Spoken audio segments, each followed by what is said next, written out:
अपने लिए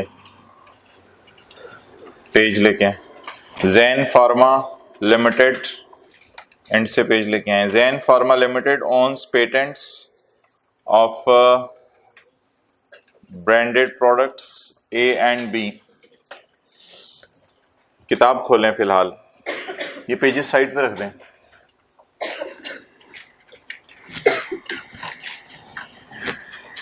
Zen Pharma Limited owns patents of branded products A and B।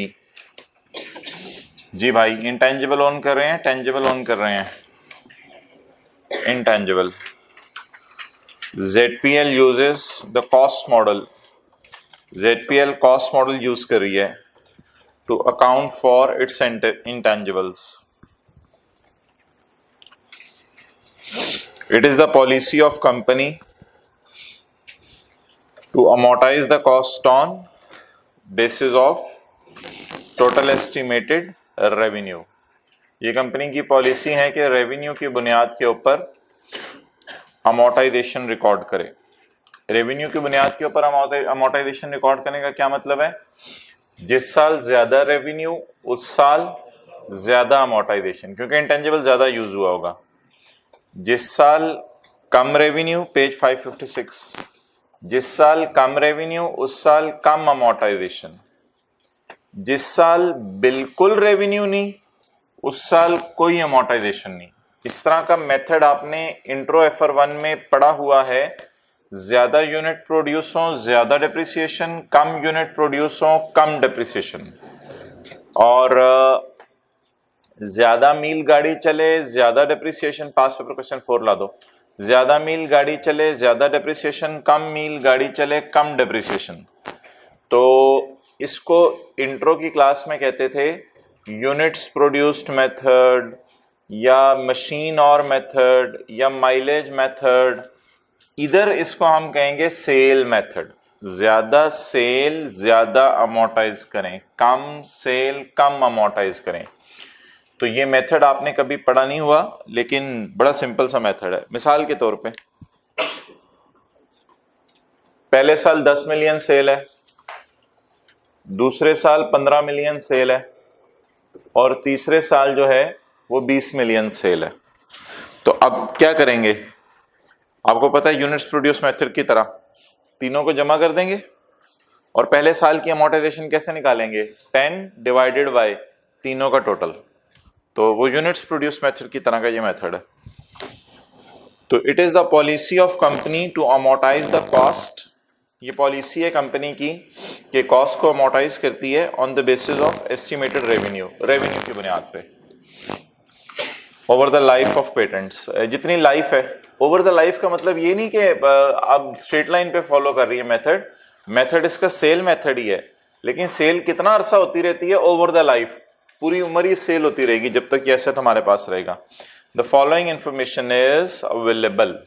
Following information available है। जरा डब्बे के एंड पे आए। हाउएवर इन 13, लेकिन 13 में पता चला the management identified that up to 12 तक द कॉस्ट हैड गलती से been amortised on basis of useful life.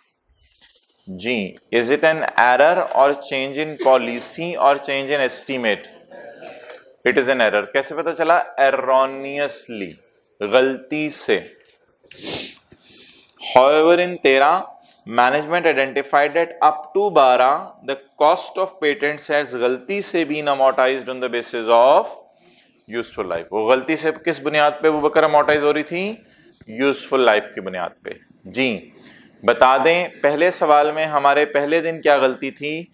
पहले सवाल में ये गलती थी कि ऑर्गेनाइजेशन इंटरेस्ट को एक्सपेंस में डाल रही थी। हमने कहा था नहीं, इसको कैपिटलाइज करो। फिर उसके बाद हमारे सवाल में ये गलती थी कि मशीन जो है वो रिपेयर में चली गई थी या रिपेयर मशीन में चली गई थी। आज ये गलती है कि अमोर्टाइजेशन चार्ज होनी चाहिए। ऑर्गेनाइजेशन की पॉलिसी है कि अमोर्टाइजेशन चार्ज होनी चाहिए बेस्ड ऑन सेल्स मेथड, लेकिन हम अमोर्टाइजेशन चार्ज कर रहे हैं पास्ट में गलती से किस बुनियाद पर? स्ट्रेट लाइन मेथड के ऊपर। Useful life, straight line method. Straight line तो नीचे वाला मेथड लिख लें, स्ट्रेट लाइन मेथड। तो अब आप बताएं, आज हमने FIFO से वेटेड एवरेज की तरफ जाना है? नो। आज हमने कहां से इंटरेस्ट एक्सपेंस करने से कैपिटलाइज की तरफ जाना है? नो। आज हमने स्ट्रेट लाइन से यूनिट्स प्रोड्यूस्ड से मिलते जुलते मेथड की तरफ जाना है। हमने स्ट्रेट लाइन से सेल्स मेथड की तरफ जाना है। ओके। अच्छा, कोई ये बता सकता है कि ये गलती रिक्वायरमेंट पढ़ के, रिक्वायरमेंट एंट्रीज करनी है, कोई ये बता सकता है ये गलती किस साल तक हुई है? ये बड़े नोटिस करने वाली बात है। हाउएवर इन 13 में पता चला the management identified that up to 12, तो भाई ये गलती कब तक हुई है? हाँ गुड, 12 तक। However in 13 management identified that up to 12 the cost had erroneously been। इसका मतलब है 13 में अभी गलती नहीं हुई, 13 की एंट्री हम सही वाली ही करेंगे, ओरिजिनल रॉन्ग रेक्टिफाइंग नहीं करेंगे, लेकिन 12 तक की ओरिजिनल रॉन्ग रेक्टिफाइंग करेंगे। ओके चलें जी, प्रोडक्ट बी मैं करा देता हूं, प्रोडक्ट ए आप घर में खुद कर लेंगे। प्रोडक्ट बी किस दिन खरीदी? 1/7/1998। ओके, इसकी उम्र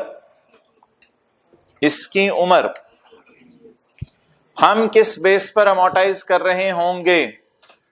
18 इयर्स की बेस पर, स्ट्रेट लाइन पे। कितने का खरीदा? यकम जुलाई 1998 से लेके 31/12/12 तक कितनी सेल हुई? ये क्या मैंने बोला है? यकम जुलाई 1998 से 31/12/12। सेल अप टू 12 का मतलब क्या है? फिर कब से शुरू हुई होगी सेल होना? चलें जी, ऐसे रफ वर्किंग सी, या वर्किंग भी हो सकती है, इसको वर्किंग भी कह सकते हैं।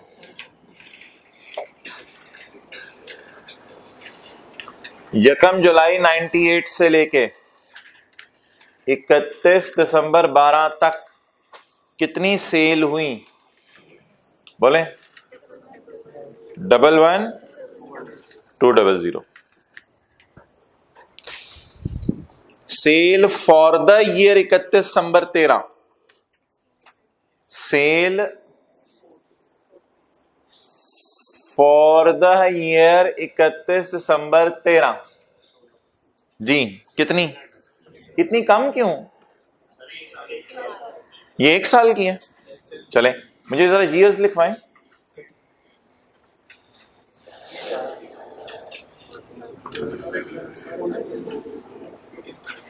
पागल ना बने ना, 12 साल तो ये हो गए, 12 साल ये हो गए, ठीक है। अब 98 का आधा,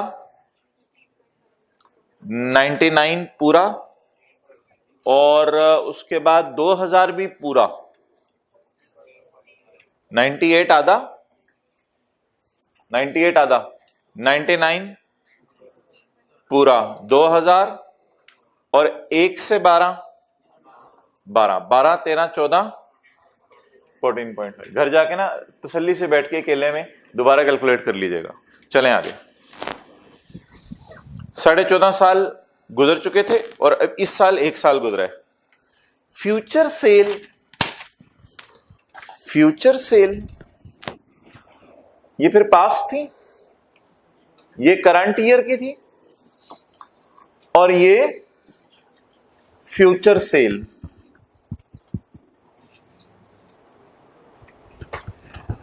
Am I right? ये 18 कहां से लिए मैंने? सर्टिफिकेट ऑफ से। कितनी लाइफ है?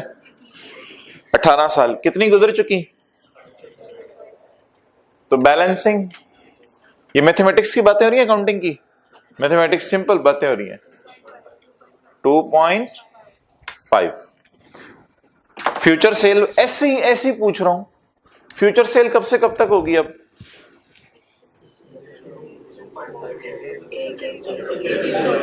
1/1/14 से लेके 14, 15 पूरा, 14 पूरा, 15 पूरा,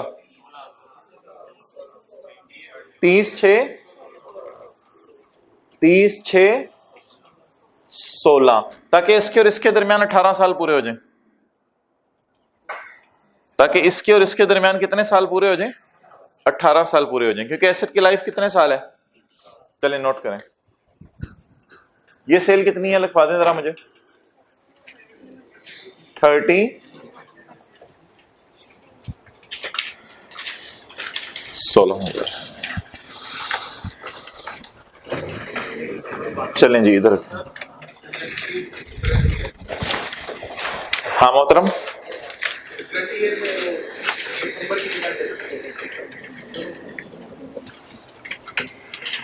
ये काम जनवरी 13।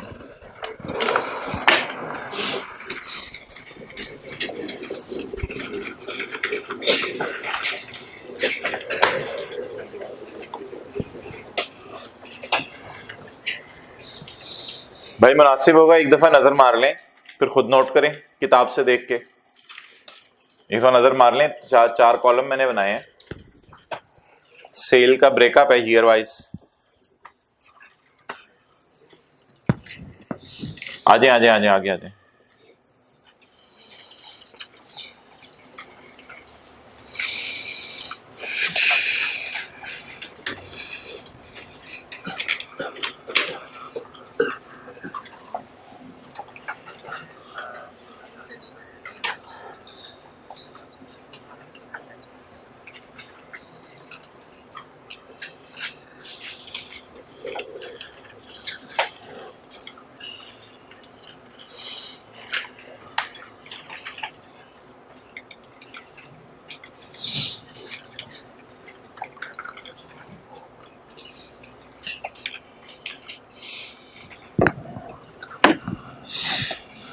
आओ ना भाई आगे आओ।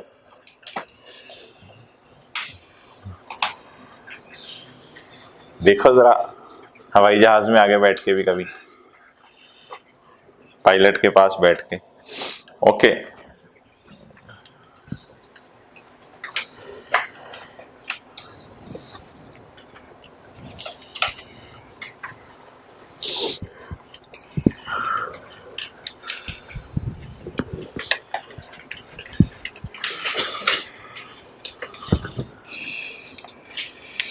आई कैप ने जरा ज्यादा मोटी बुक बना दी हुई है इस दफा, बहरहाल आपको वो लेने की जरूरत नहीं है।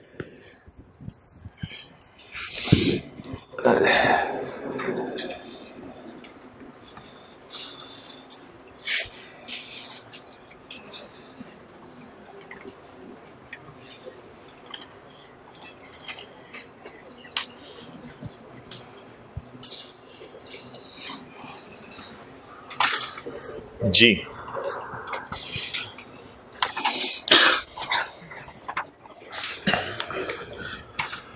भाई भाई भाई, ये रिकवरेबल अमाउंट क्यों दिया उसने? Recoverable amount of patents as at 31 December 13,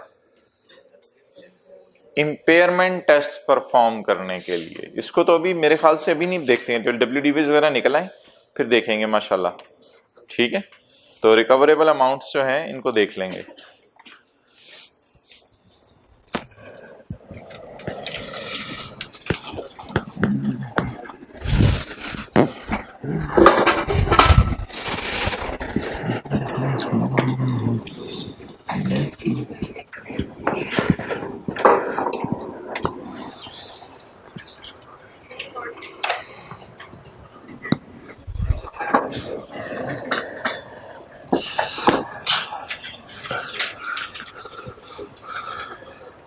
जी कोई दोस्त आपका इन ट्रांजिट तो नहीं है? चलें सवाल पढ़ें फिर सारे हजरात जरा दोबारा सवाल पढ़ें और वाइट बोर्ड की तरफ ना देखें। एक और हजरत आ गए हैं, जल्दी आए। जैन फार्मा लिमिटेड, जल्दी जल्दी भाई, इसे बैग ना खोलो, साथ वाली किताब से शेयर करो। Jain pharma limited owns patents of branded products A and B. ये पेटेंट ओन करते हैं यानी intangibles. ZPL cost model use कर रहा है to account for its intangibles. Intangibles को अकाउंट फॉर करने के लिए कॉस्ट मॉडल यूज कर रहे हैं। ये पॉलिसी है कंपनी की कि अमोर्टाइज करें इंटेंजिबल्स को on the basis of total estimated revenue, bracket लगाएंगे आप टोटल एस्टिमेटेड रेवेन्यू के लफ्ज को।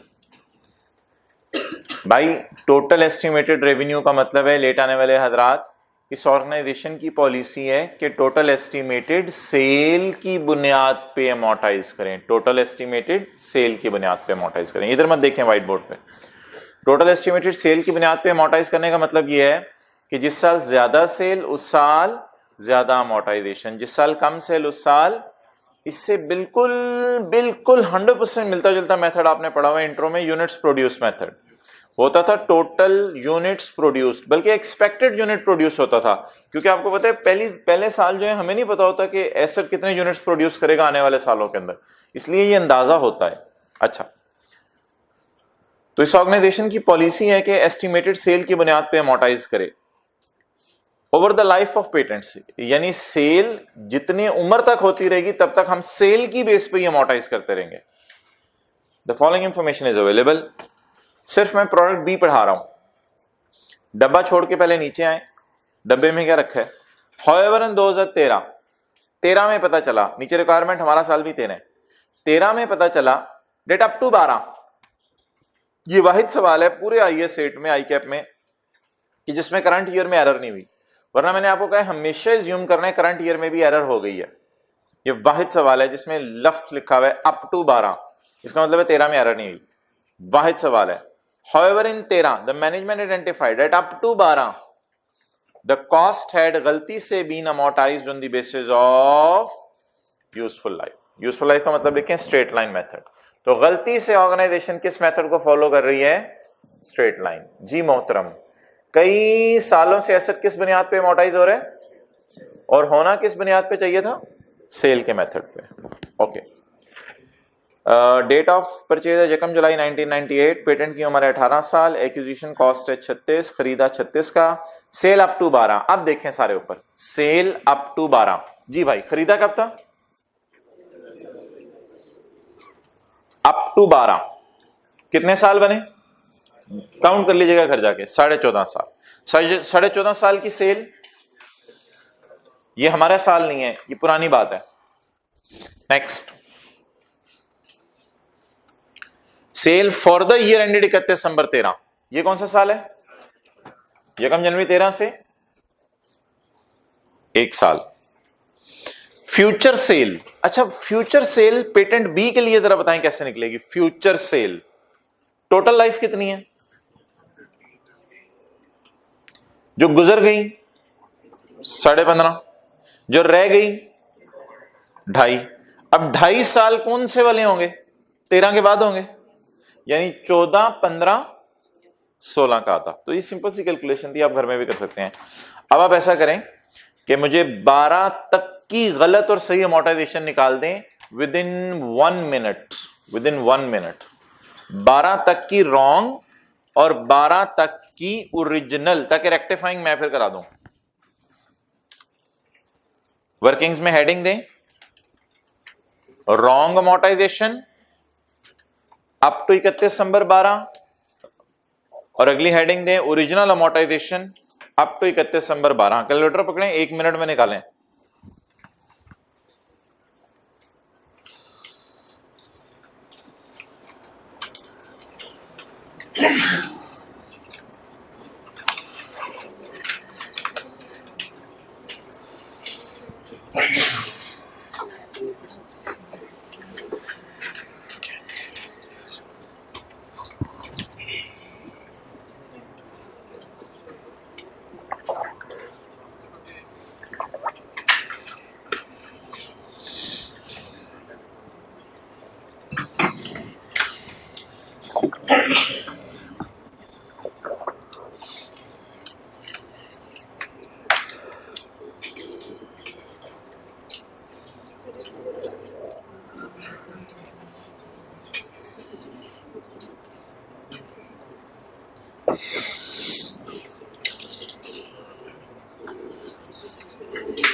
आ जाए आगे आ जाए, दोनों आ जाए,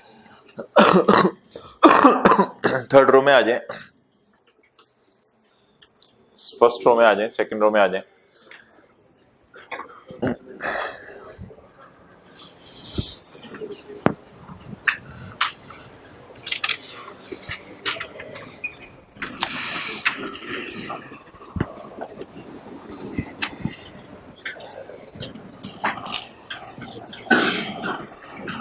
ओके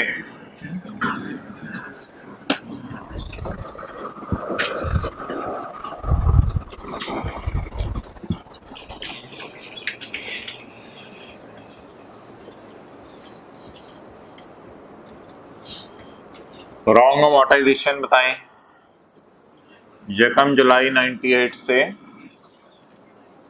31/12/12 तक। रॉन्ग अमोर्टाइजेशन किस बुनियाद पे कैलकुलेट हो रही है? स्ट्रेट लाइन की बुनियाद पे। कॉस्ट पकड़े, प्रियंची नहीं बोल रहा। 36 डिवाइडेड बाय मल्टीप्लाइड बाय 14।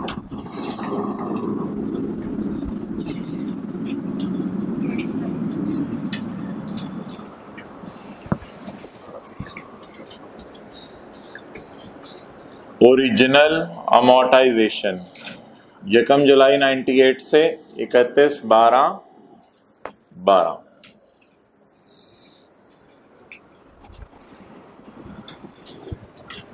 सफे का top, it is policy to amortise on basis of total estimated revenue.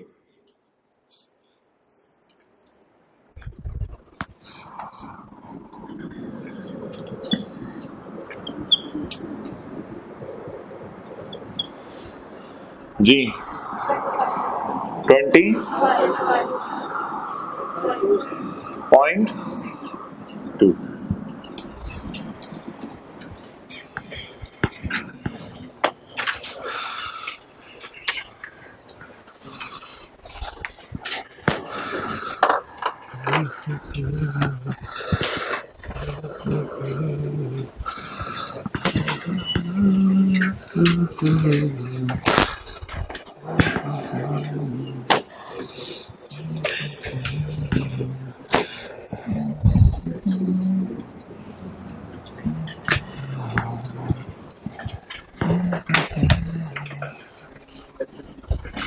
Black marker भाई ले आओ।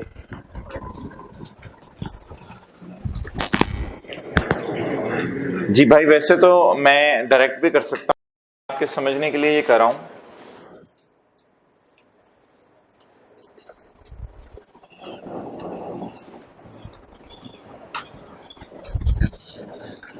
यकम जुलाई 98 से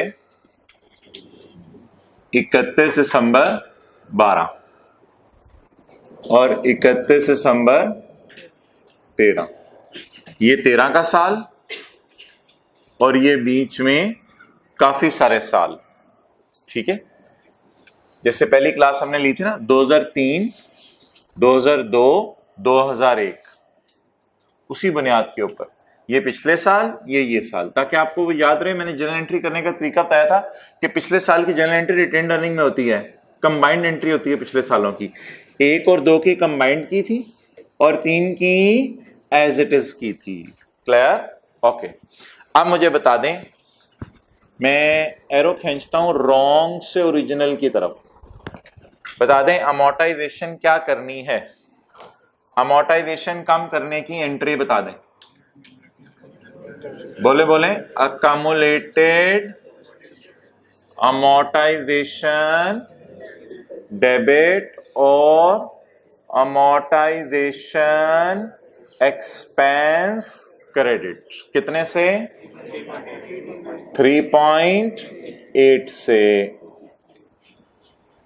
परेशान नहीं होना कि पेपर में टैक्स रेट आ गया। अगर पेपर में टैक्स रेट आ जाए तो एक्सपेंस कम होने से प्रॉफिट, प्रॉफिट बढ़ने से tax, DT debit, DTL credit. तो टैक्स की एंट्री भी आ सकती थी, लेकिन टैक्स रेट सवाल में मिसिंग है। ठीक है जी, ये एंट्री किसकी करेक्शन हो गई? पास्ट ईयर एरर की। ये पास्ट ईयर एरर की करेक्शन हो गई। ये जैसे किया था ना 2001, क्या सवाल था वो, 2001, 2002, उसको हमने एज इट इज पहले यहां एंट्री की थी, फिर बाद में इसको कंबाइन किया था। अभी मैं कंबाइन करके करूंगा, मैं कंबाइन अभी नहीं कर रहा। अच्छा जी, ये तो रेक्टिफिकेशन होगी। लेकिन मेरे ख्याल से अब जो मैं अगली वर्किंग करने लगा हूं, वर्किंग 3, उसमें रेक्टिफिकेशन की भी जरूरत नहीं है। ये तो रेक्टिफाइंग एंट्री है ना, ये तो रेक्टिफाइंग एंट्री है। लेकिन मेरे ख्याल से 13 में रेक्टिफिकेशन की जरूरत भी नहीं है। क्यों? सवाल में एक लाइन लिखी हुई है, sale up to 12 is wrongly recorded, वो सॉरी अमोर्टाइजेशन अप टू 12, भाई भाई भाई up to 12 is wrongly recorded. तो फिर 13 में अमोर्टाइजेशन रॉन्गली रिकॉर्ड नहीं हुई, बल्कि हम खुद ही सही वाली एंट्री कर देते हैं, 13 का मसला ही नहीं। चलें जी, अब क्या करें, क्या हेडिंग दें? 14.5 साल की अमोर्टाइजेशन या अमोर्टाइजेशन ऑफ 1 ईयर? 1 ईयर कौन सा? 13। 1 साल की अमोर्टाइजेशन। ओरिजिनल रॉन्ग रेक्टिफाइंग निकालने हैं या सिर्फ ओरिजिनल निकालें? किसकी बुनियाद पे? सेल की बुनियाद पर। जी बोलें। 6 डिवाइडेड बाय 16,000 मल्टीप्लाइड बाय 1600, 3.6। इतनी थोड़ी क्यों आ रही है, इतनी ज्यादा क्यों आ रही थी? ये 1 साल की है। अच्छा, इसमें अब रॉन्ग वाली निकलवाएं, क्यों? Up to 12, up to 12। तो बस इसमें एज इट इज जो ओरिजिनल है वही कर देते हैं, ठीक है? तो बोलें amortisation debit, accumulated amortization credit 3.6।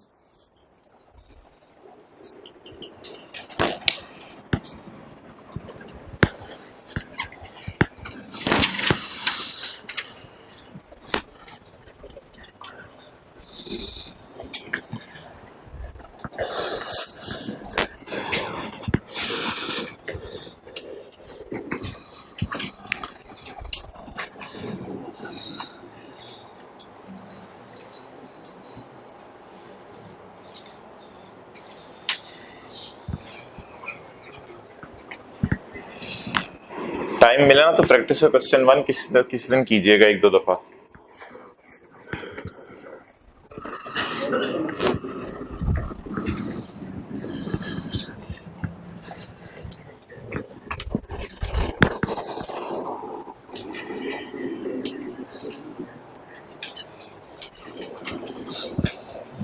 जी हजरात, आई एम गिविंग यू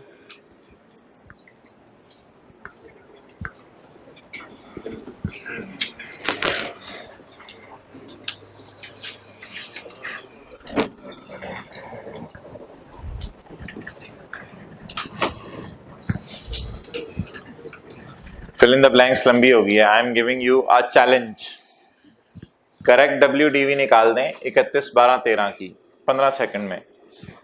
31/12/13 की करेक्ट WDV निकाल दें ताकि मैं इंपेयरमेंट टेस्ट परफॉर्म कर लूं।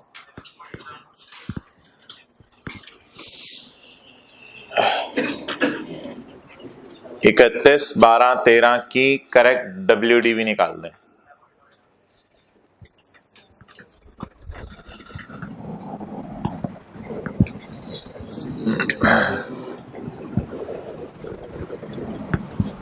मुझे अभी तक याद है कि व्हाइट बोर्ड की ये वाली साइड यूज हुई थी और व्हाइट बोर्ड की इस वाली साइड के ऊपर हमने इंपेयरमेंट लॉस की कैलकुलेशन की थी IAS 38 में।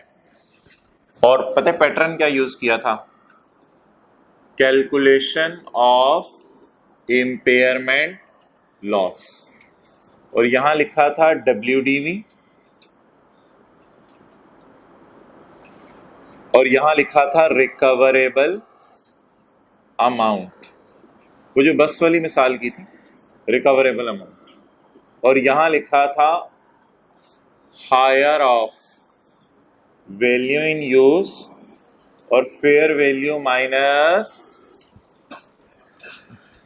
ये दोनों तो अवेलेबल नहीं है, रिकवरेबल अमाउंट डायरेक्ट अवेलेबल है।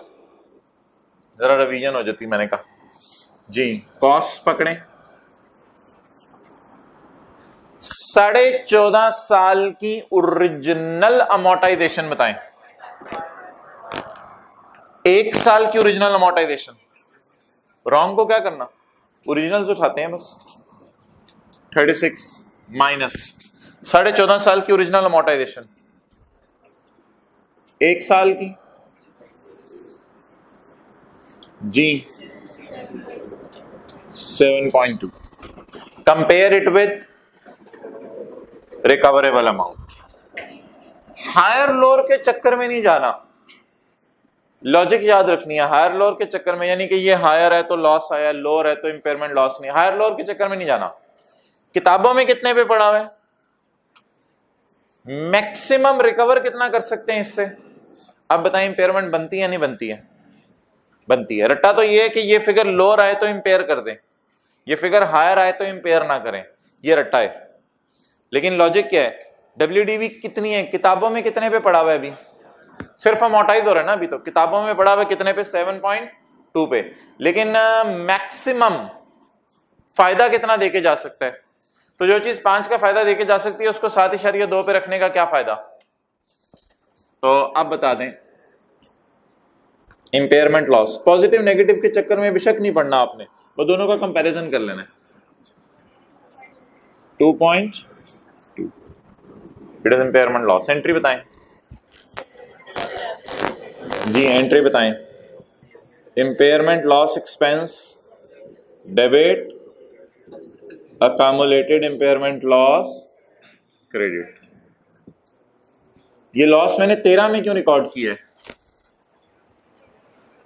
क्योंकि रिकवरेबल अमाउंट 31/12 फर्स्ट रो में आ जाओ, क्योंकि रिकवरेबल अमाउंट 31/12 की गिवन है।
Okay,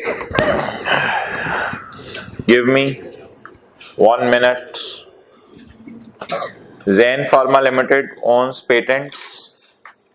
भाई सवाल पढ़ लें, सवाल का पढ़ने का काफी फायदा होता है, जब पूरा हो जाए दोबारा घर में भी पढ़ लिया करें 1-2 दफा। Zen Pharma Limited owns patents of branded products A and B. ZPL इस्तेमाल करता है कॉस्ट मॉडल। ये ऑर्गेनाइजेशन की पॉलिसी है कि अमोर्टाइज करे सेल की बुनियाद पर। डाटा अवेलेबल ये है, ताहम हमारे साल पता चला कि पिछले साल तक, शुक्र है हमारे साल गलती नहीं हुई, हमारे साल पता चला कि पिछले साल तक यूजफुल लाइफ यानी स्ट्रेट लाइन मेथड यूज हो रहा है। प्रोडक्ट बी 18 साल उसकी उम्र थी, 36 मिलियन की खरीदी थी, यकम जुलाई 98 को खरीदी थी, तो 31/12/12 तक 14.5 साल इस्तेमाल हो चुकी है, और इस साल 1 साल इस्तेमाल हुई, और फ्यूचर सेल से मुराद अगर प्रोडक्ट बी की बात करूं तो वो सिर्फ 2.5 साल है। और 2.5 साल अगर महीनों में, ये फायदा कोई नहीं हुआ, इसके महीने लिखने का फायदा कोई नहीं हुआ, यकम जुलाई से 30 जून, नो बेनिफिट, कोई फायदा नहीं हुआ लिखने का। बहरहाल टेबल पूरा हो गया।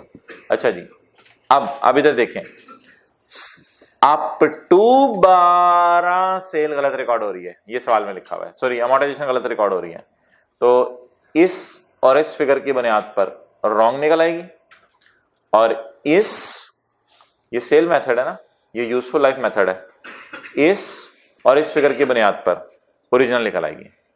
रॉन्ग ओरिजिनल को कंपेयर करके रेक्टिफाइंग आ गई, रेक्टिफाइंग की ये हमने जनरल एंट्री कर दी, लेकिन ये पास ईयर्स की है, ये काफी सारे सालों की इकट्ठी एंट्री है। और फिर उसके बाद हमारे साल की अमोर्टाइजेशन का ये डेटा है, इससे रॉन्ग निकलनी थी, इससे करेक्ट, लेकिन सवाल कहते हैं अप टू 12 एरर हुई है, तो फिर डायरेक्ट इस साल की करेक्ट कर देते हैं। ये इस साल की करेक्ट की एंट्री होगी 1600 की बुनियाद पे, ये एंट्री। इसके बाद सवाल ने कहा कि हमारे साल के एंड पे एसेट को गुजारा है इंपेयरमेंट टेस्ट से, तो इंपेयरमेंट टेस्ट तो परफॉर्म नहीं हो सकता जब तक कि आपको फॉर्मेट ये वाला याद ना हो। तो इस फॉर्मेट में कहता है कि अगर रिकवरेबल अमाउंट 31/12/13 की है तो WDV भी 31/12/13 की चाहिए, तो वो करेक्ट वाली चाहिए थी, तो हमें करेक्ट ये वाली भी अमोर्टाइजेशन गिवन थी, ये वाली भी अमोर्टाइजेशन गिवन थी, करेक्ट WDV निकला है और इसे करेक्ट रिकवरेबल अमाउंट से कंपेयर किया जो सवाल में गिवन थी, तो हमें इंपेयरमेंट लॉस निकला है 2.2 का। इस साल की सवाल के मुताबिक एंट्रीज ही नहीं हुई, अभी कोई गलती नहीं हुई इस साल में, तो इस साल का इंपेयरमेंट लॉस यहाँ पे डायरेक्ट हमने रिकॉर्ड कर दिया। लेकिन सवाल कहते हैं एंट्रीज करें, तो भाई हम एंट्रीज कैसे कर सकते हैं जब तक के टैक्स इफेक्ट रिकॉर्ड ना कर लें। टैक्स इफेक्ट तो रिकॉर्ड कर नहीं सकते बिकॉज टैक्स रेट गिवन नहीं है। अच्छा जी, अब अगर आप एंट्रीज की बात करें जो सवाल मांग रहा है, तो वो फिर मैंने आपको किसी और तरीके से करवाई थी। उसमें मैंने आपको कहा था कि हमारे साल की एंट्री एज इट इज करते हैं, जिसको कॉपी पेस्ट का नाम दिया था, और पिछले सारे सालों की एंट्रीज को जी इसको एज इट इज और इसको कंबाइन तो रेपिटेशन ही है, लेकिन चलें अगर समझना है तो correction of past year error, correction of error from 98 to 2012 standing in 13 में खड़े होके पुराने सालों की एरर सही हो रही है, स्टैंडिंग इन 13। आप बता दें कंबाइन कैसे करें। 3 रूल लिखवाए थे, pick assets and ignore incomes and balancing figure is it is expense, it is contra asset. इसको उठाएं, कॉन्ट्रा एसेट को उठाएं। इंटेंजिबल भी लिख सकते थे यहां इंटेंजिबल, लेकिन वो बुक वैल्यू पे हो जाना था जी। Accumulated amortisation debit, retained earning credit. Retained earning credit इसलिए कि इनकम एक्सपेंसेस पिछले सालों के रिटेन्ड अर्निंग में पड़े होंगे। जी बोलें। और अगली करेक्शन ऑफ एरर नहीं है, अगली है एंट्री ऑफ 13 स्टैंडिंग इन 13। अब करेक्शन का लफ्ज यूज करना सही नहीं होगा, एंट्री ऑफ 13 स्टैंडिंग इन 13। चलें जी बोलें। वही as it is, amortisation debit, accumulated amortisation, impairment loss debit, accumulated impairment loss 3.6, 3.6, 2.2, 2.2। ये वाली एंट्री है एज इट इज। तो इसके ऊपर मैं लिखूंगा आंसर नंबर 4 पास पेपर। ये आंसर है, बाकी सारी वर्किंग्स थी अभी तक।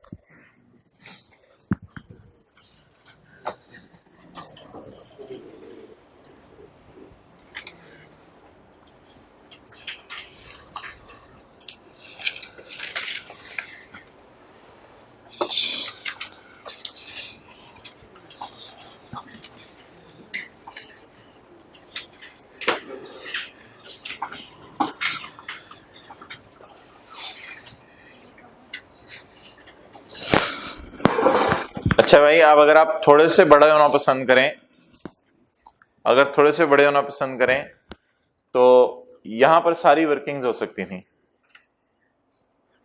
यहां पर कैसे, नीचे ना ब्रैकेट में आप करते, पहले ओरिजिनल वाले निकाल लेते, फिर रॉन्ग वाले निकाल लेते, फिर दोनों का डिफरेंस लेके ये एंट्री कर देते, फिर 36 पकड़ते, डिवाइड करते 1600 से, वो जो सेल थी अभी, और 16,000 मल्टीप्लाई करते ये फिगर निकल आती। यहां ब्रैकेट पकड़ दे, इधर इधर ब्रैकेट पकड़ दे और ब्रैकेट में लिखते 36 minus 2.52 minus 3.6 is equal to 7.2 minus 5, ये 2.2 आ जाता। अगर वर्किंग्स उधर पक्की है ना तो इधर शॉर्ट फॉर्म में हो सकती हैं। देखें WDV लिखने का तो कोई नंबर नहीं है, रिकवरेबल अमाउंट लिखने का तो कोई नंबर नहीं है, इनको कंपेयर करने का नंबर है और कंपेयर करके जनरल एंट्री करने का नंबर है। तो it is how you will save the time in paper. ये सारी वर्किंग्स जहां शॉर्ट करके हो सकती थी, इसके नीचे ओरिजिनल रॉन्ग डेप्शन निकल सकती थी, इसके नीचे इस साल की अमोर्टाइजेशन निकल सकती थी, बड़ी सिंपल सी कैलकुलेशन ब्रैकेट लगा के। तो एंट्रीज में साथ साथ वर्किंग्स कर दें, कोई वर्किंग शो ना करें। बिल्कुल 100% मार्क्स मिलेंगे। अच्छा चलो उसको मैं समझा देता हूं, नंबर मिलेंगे।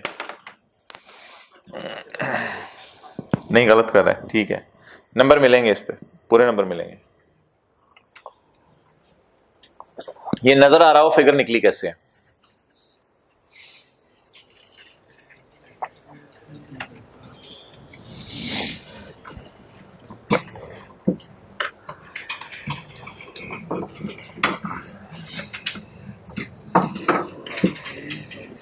ओके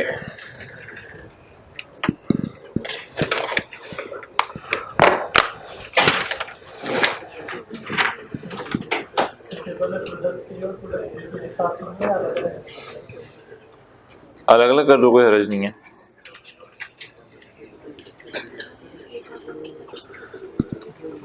प्रोडक्ट ए और प्रोडक्ट बी की अमोर्टाइजेशन अलग अलग करने में कोई हर्ज नहीं है, लेकिन मेरे ख्याल से अमोर्टाइजेशन की एंट्री करनी है ना, तो फिर इकट्ठी कर दें तो ज्यादा बेहतर है। बहरहाल घर जाके अब आप सोल्यूशन भी देख लीजिएगा और प्रोडक्ट ए को भी कर लीजिएगा। ओके भाई, नोट्स बांटे।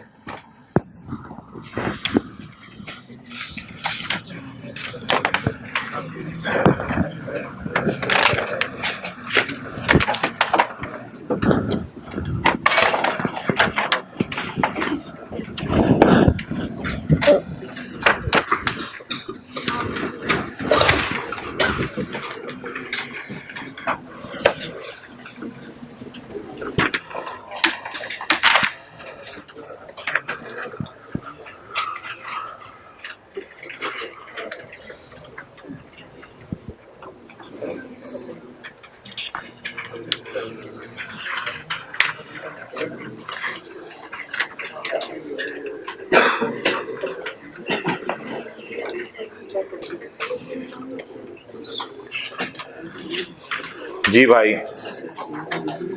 पेज 1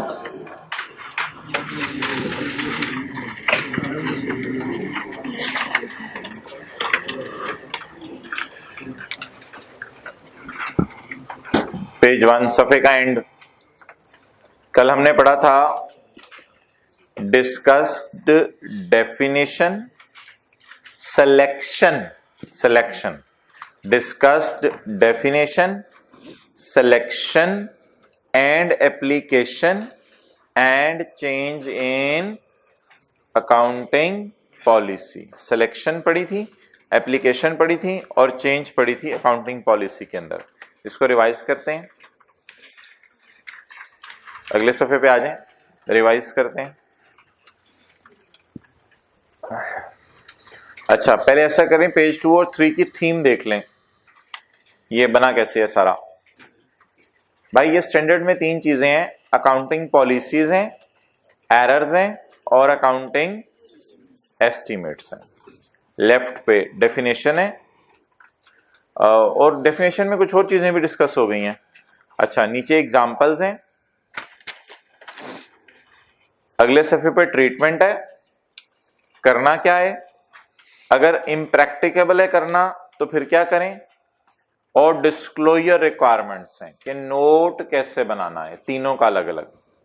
तो वापस आ जाएं, और ये तीनों एडजस्टमेंट्स हम कर चुके हैं। आज हमने क्या किया है, एरर सही की है जी, एरोनियसली लफ्ज लिखा हुआ था, तो आज हमने एरर सही की है। Okay definition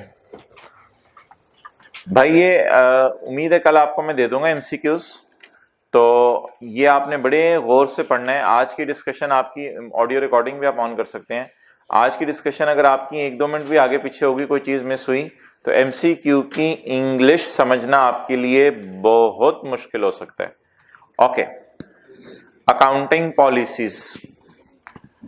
what are accounting policies? Let's start.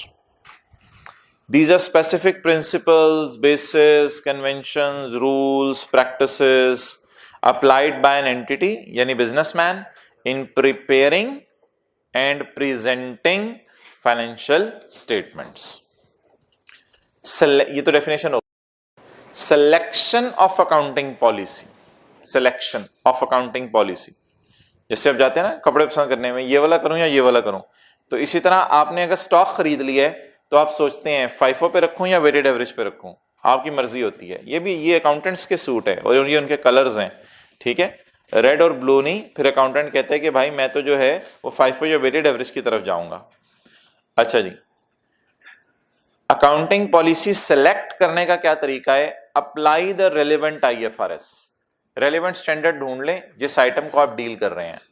मिसाल के तौर पे आप लीज्ड एसेट को डील कर रहे हैं, तो your policy is to record the leased asset at present value of lease payments. It is your accounting policy. जिस तरह आप चीज को मेजर कर रहे हैं वो आपकी क्या बन जाएगी? Accounting policy. You are measuring stock at year end at FIFO or weighted average, it is your accounting policy. It is basis, rules, conventions. You are measuring leased asset at present value of lease payments. It is your accounting policy. साथ साथ लिखते जाएं। अच्छा, ये वो जो policies है ना, ये वो 4.1 से 4.12 था, वो जो हमने फाइनल अकाउंट के अंदर पढ़ा था। फाइनल अकाउंट के अंदर याद है 4.1 से 4.12 माउस फाइनेंशियल स्टेटमेंट्स, और उसमें था सिग्निफिकेंट अकाउंटिंग पॉलिसीज। उसमें लिखा था फिक्स्ड एसेट को कॉस्ट मॉडल पे रखा हुआ है, डेफर्ड टैक्स कैसे रिकॉर्ड कर रहे हैं, ये वो अकाउंटिंग पॉलिसीज हैं। ये नोट्स के शुरू में यूजर्स को बतानी होती हैं। आज आप एक काम कीजिएगा, पब्लिश फाइनेंशियल स्टेटमेंट में जाके जहां आपकी statement of changes in equity cash flow खत्म होती है, उसके आगे देखिएगा नोट्स।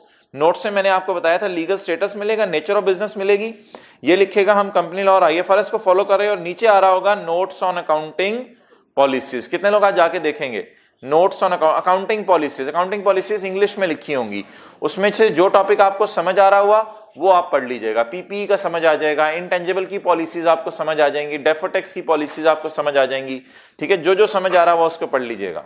अगर लीज हुई तो शायद वो भी आपको इंग्लिश समझ आ जाए। Selection of accounting policy. Apply relevant IFRS.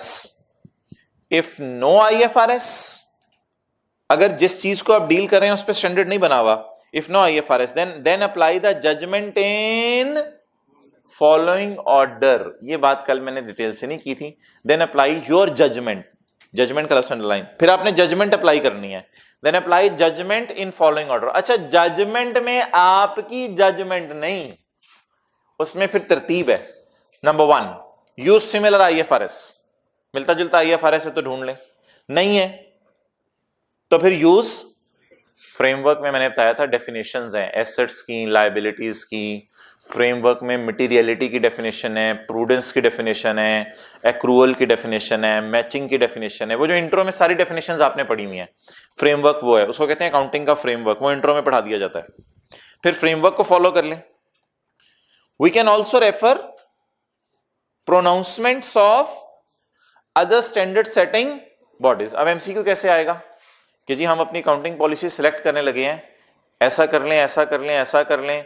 चौथी चीज लिखी होगी, किसी वेबसाइट पे भी जाके देख लें, आपने कहना नो नो नो ऐसा नहीं लिखा हुआ, ऐसा हमने नहीं पढ़ा, वेबसाइट पे जाके देख लें। हमने क्या पढ़ा है क्लास में? मिलता जुलता स्टैंडर्ड देख लें, फ्रेमवर्क को रेफर कर दें, नहीं तो किसी और अकाउंटिंग स्टैंडर्ड बॉडी को देख लें। चौथी चीज कोई नहीं है। जजमेंट भी इन्हीं बाउंड्स के अंदर रह के आपने अप्लाई करनी है, इन बाउंड से बाहर नहीं जाना। ओके, ये मैंने MCQ सामने खोल के रखे हुए हैं ताकि मैं ऐसे अल्फाज इस्तेमाल करूं जो कल हमने MCQ के अंदर डिस्कस करने हैं, तो इसलिए प्लीज गौर से बातें सुननी है। अच्छा जी, सेलेक्ट कर लिया सूट, घर लाके रख लिया, फिर दुकानदार से फोन करके पूछा चेंज हो सकते? पढ़ें जी आगे। Change in accounting suit. अब अगर FIFO ले आए हैं दुकान से तो दोबारा जाके दुकानदार को कह सकते हैं यार मुझे तो वेटेड एवरेज वाला खरीदना था। परमिटेड, इजाजत है भाई। एक दफा आपने अकाउंटिंग पॉलिसी चूज कर ली, इजाजत है, 4 साल से FIFO यूज कर रहे हैं। अब अगर आप चाहते हैं कि वेटेड एवरेज यूज करें, यू कैन यूज, लेकिन इसमें हमारा दूसरा सिनेरियो लगेगा, permitted only if change is required by IFRS। बल्कि इज जो है ना, आप रिक्वायर्ड के साथ डाल दें, क्योंकि इज दूसरे बुलेट के साथ मिलेगा तो अच्छा मानी नहीं देगा, इज रिक्वायर्ड के साथ डाल दें जी। Permitted only if the change is required by IFRS। Change कर सकते हैं policy, permitted only if change, अब इज नहीं बढ़ेगा, अब इस मैंने कटवा दिया ऊपर, if change provide reliable and more relevant information, एज काट दें, if change provide reliable and more relevant information. ये किसका डिसीजन होगा कि relevant and more reliable information दे रही है? मैनेजमेंट का डिसीजन होगा। मैंने आपको 3 मिसालें देने लगा हूं, आपने मुझे इन बातों के जवाब देने हैं जो आपने 2 पढ़ी।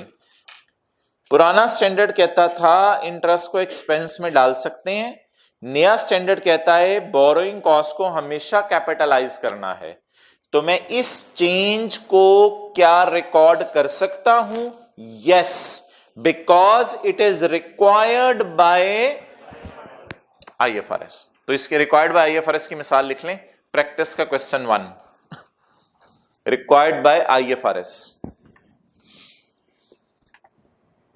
Okay, my second question,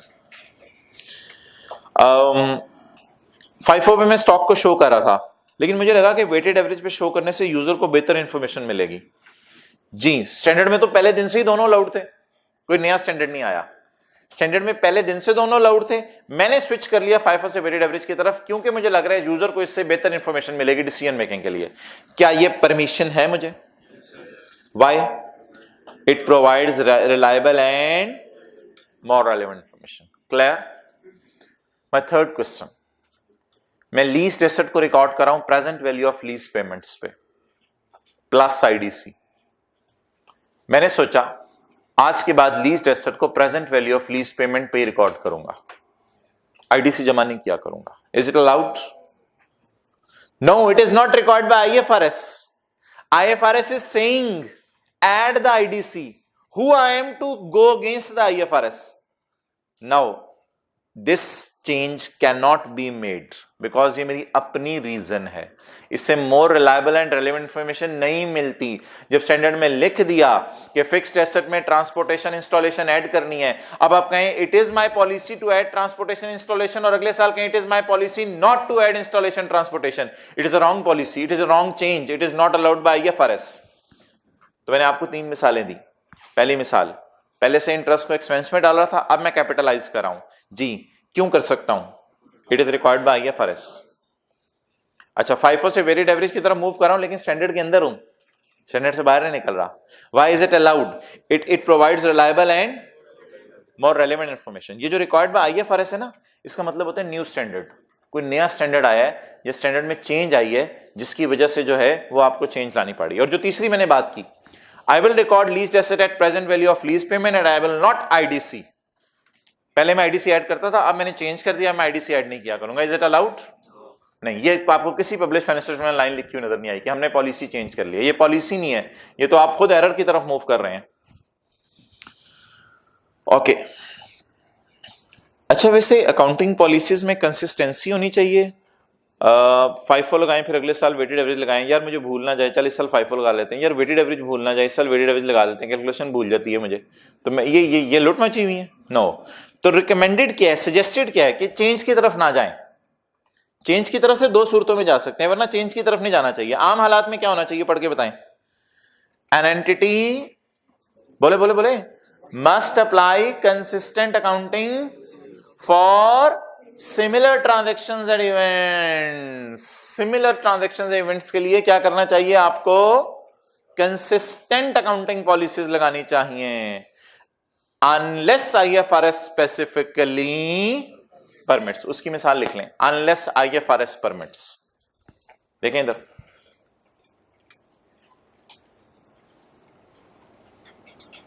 IFRS कभी कभी इजाजत दे देता है कि इनकंसिस्टेंसी आ जाए, लैंड को आप रख लें रिवैल्यूएशन मॉडल पे और मशीन को रख लें कॉस्ट मॉडल पे। ये आईएस 16 ने इजाजत दी हुई है, इसलिए देखने में तो ये इनकंसिस्टेंसी लग रही है कि पीपी के अंदर कुछ चीजें रिवैल्यूएशन मॉडल पे हैं, कुछ कॉस्ट मॉडल पे हैं, बट इट इज अलाउड, इसकी इजाजत है, इसमें कोई हरज नहीं। स्टैंडर्ड जब खुद इजाजत दे दे फिर खैर है, अनलेस आईएफआरएस स्पेसिफिकली परमिट की एग्जांपल लिख लें। Here IFRS specifically permit.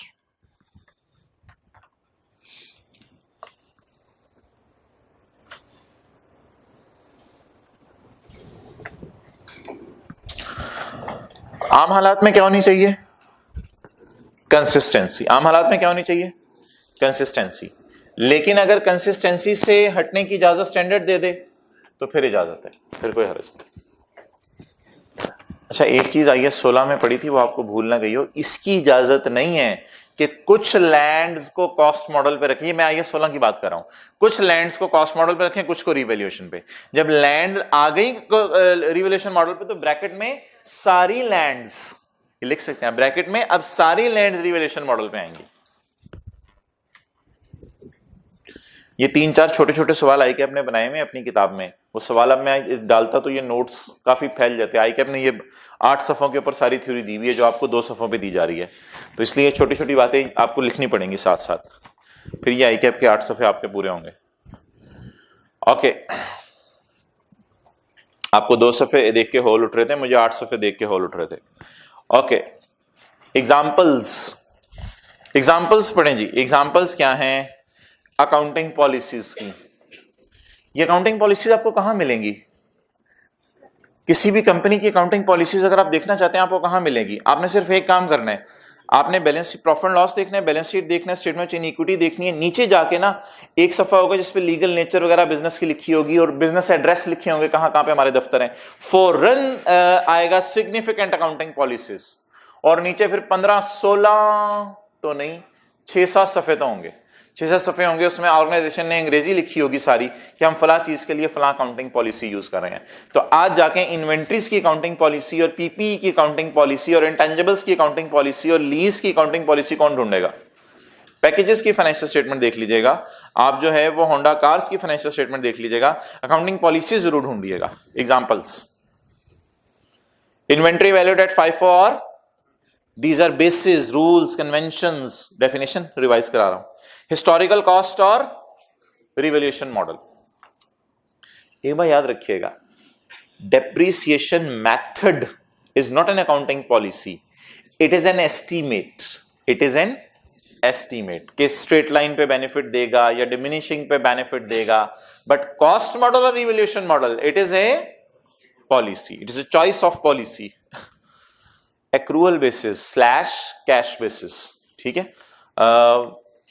कुछ गवर्नमेंट ऑर्गेनाइजेशन ना कैश बेसिस भी फॉलो करती हैं, जब पैसे आते हैं तो सिर्फ रेवेन्यू रिकॉर्ड करती हैं, लेकिन बिजनेसमैन आपको पता है एक्रूअल अकाउंटिंग फॉलो करते हैं। इसीलिए एक्रूअल अकाउंटिंग कैसे फॉलो होती है, इसका सबसे बड़ा सबूत, बैलेंस शीट में डेटर नजर आ रहे होते हैं, क्रेडिटर नजर आ रहे होते हैं, बैलेंस शीट में एक्रूअल्स नजर आ रही होती हैं, प्री पेमेंट्स नजर आ रही होती हैं, ये सारी कौन सी अकाउंटिंग हो रही है?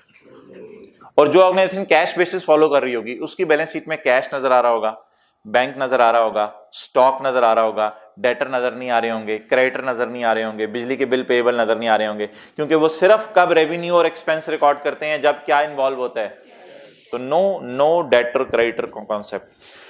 अच्छा जी,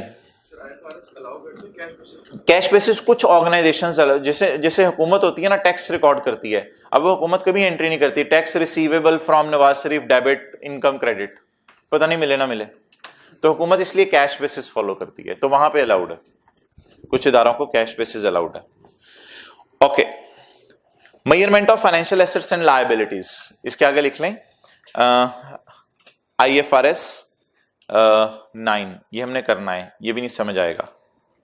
IFRS 9,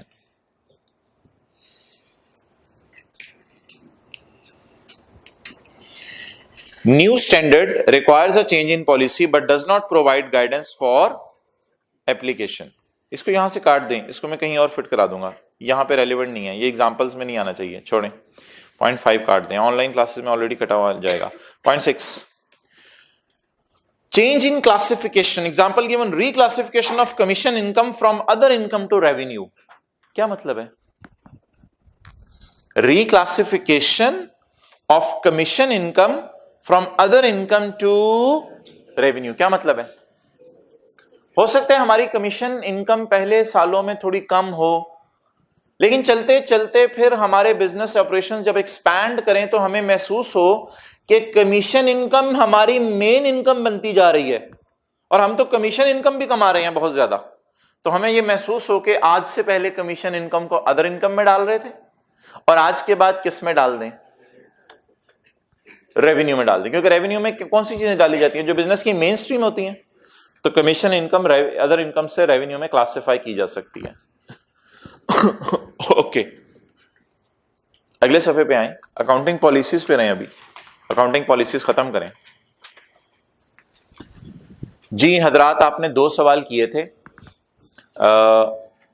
ट्रीटमेंट आ रही है ना, ट्रीटमेंट के ऊपर पहला आ रहा है रिट्रोस्पेक्टिव एप्लीकेशन लिखा हुआ है।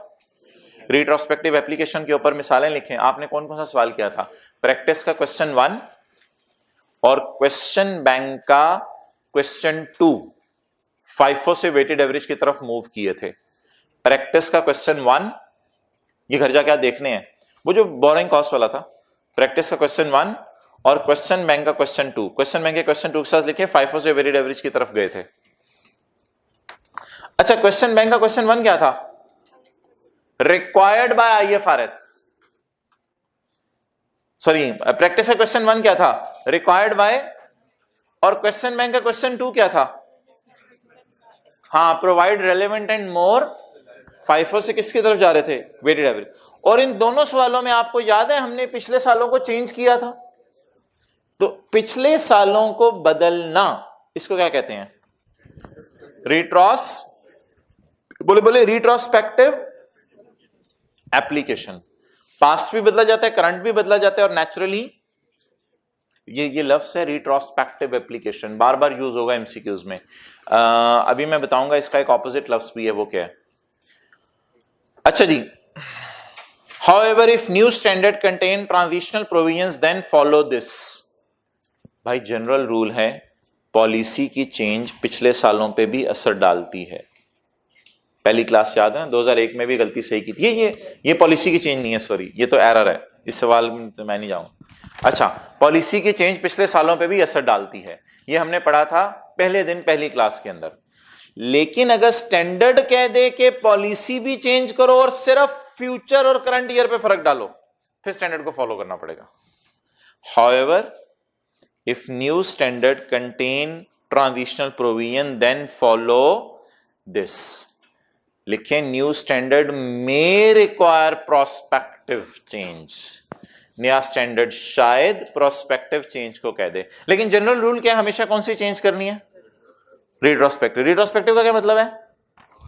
किन सालों को बदलना है? पिछलों को भी बदलना है।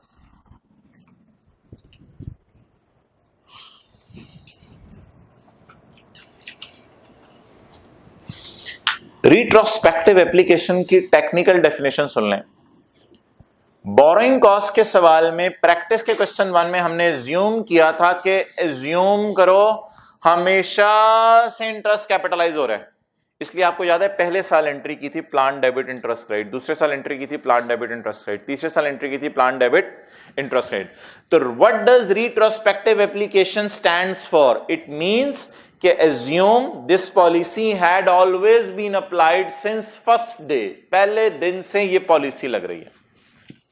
Retrospective application, it is application of change in policy to the transactions, other events and conditions as if, जैसा के as if that policy had, as if का मतलब एज्यूम करो ये पॉलिसी कब से लग रही थी? हमेशा से। प्रैक्टिस का क्वेश्चन 1 दोबारा यहां लिख लें।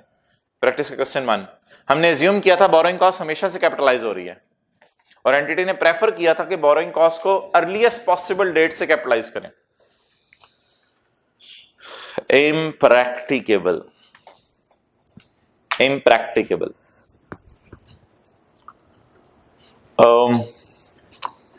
एक ऑर्गेनाइजेशन है, वो फिक्स्ड एसेट्स को ना सुना करे बातें, फिक्स्ड एसेट को डेप्रिशिएट करी थी सीधा सीधा। एरोप्लेन 50 साल लाइफ, चलो भाई एरोप्लेन डिवाइड बाय एरोप्लेन की कॉस्ट डिवाइड बाय 50, चलो भाई टैंक की कॉस्ट डिवाइड बाय 20 साल। इस ऑर्गेनाइजेशन को किसी ने मशवरा दिया कि you should switch to component based approach, you should change your policy, आप कंपोनेंट बेस्ड अप्रोच की तरफ स्विच करें। कंपोनेंट बेस्ड अप्रोच रिक्वायर कि एरोप्लेन में अगर कुर्सियों की उम्र 10 साल है उसको 10 साल पे अमोर्टाइज करें, टैंक के अंदर अगर टायरों की उम्र 5 साल है तो उनको 5 साल पे अमोर्टाइज करें, हर एसेट के कंपोनेंट्स करें उनको कंपोनेंट बेस के ऊपर करें अमोर्टाइज। इस ऑर्गेनाइजेशन ने कहा बात समझ आ गई, लॉजिकल बात है, लेकिन पास्ट का डेटा अवेलेबल नहीं है, कौन कौन से एसेट्स थे, उनके कौन कौन से कंपोनेंट्स थे, उन कंपोनेंट्स की कॉस्ट को अलग अलग करना, फिर उनकी लाइफ्स निकालना, ये तो हमें नहीं समझ आ रहा पास्ट में कैसे करें। फिर स्टैंडर्ड कहते हैं अगर आपको इम्प्रैक्टिकेबल लग रहा है तो पॉलिसी की चेंज भी प्रोस्पेक्टिवली एडजस्ट कर लो, यानी करंट और फ्यूचर ईयर्स। अब आप कह दो मेरे लिए, यूजर को फिर नोट देना पड़ेगा आपको कि मेरे ये पॉलिसी थी, मेरा दिल चाह रहा था पास से इसको चेंज करता, लेकिन डाटा अवेलेबल ना होने की वजह से मैंने ऐसा नहीं किया। लेकिन वो जो हमारा सवाल था उसमें इम्प्रैक्टिकेबिलिटी नहीं थी। हमें आपको याद है पिछले सालों का इंटरेस्ट दिया हुआ था, क्योंकि बैंक को पे कर रहे होंगे, बैंक स्टेटमेंट से पता चल जाता है। तो कहीं इम्प्रैक्टिकेबल होता है पॉलिसी अप्लाई करना पास में, कहीं प्रैक्टिकेबल होता है। अभी तक हम एज्यूम करे थे प्रैक्टिकेबल है, इसीलिए सही अकाउंटिंग पढ़ रहे थे। इम्प्रैक्टिकेबल, रिट्रोस्पेक्टिव एप्लीकेशन और रीस्टेटमेंट्स, ये इन दोनों में फर्क अभी बताऊंगा आपको। रिट्रोस्पेक्टिव एप्लीकेशन और restatement might be impracticable. Retrospective क्या मतलब? पास्ट को बदलना। Might be impracticable. In this case क्या करें फिर? A company must apply it from the earliest period possible, this may be current period. तो इससे कहते हैं कोशिश करो अर्लीएस्ट पीरियड पॉसिबल से अप्लाई करो। पिछले 5 साल का डाटा नहीं अवेलेबल, तो भाई पिछले साल जो या उससे पिछले साल जो टैंक खरीदे उनका डाटा मिल सकता है?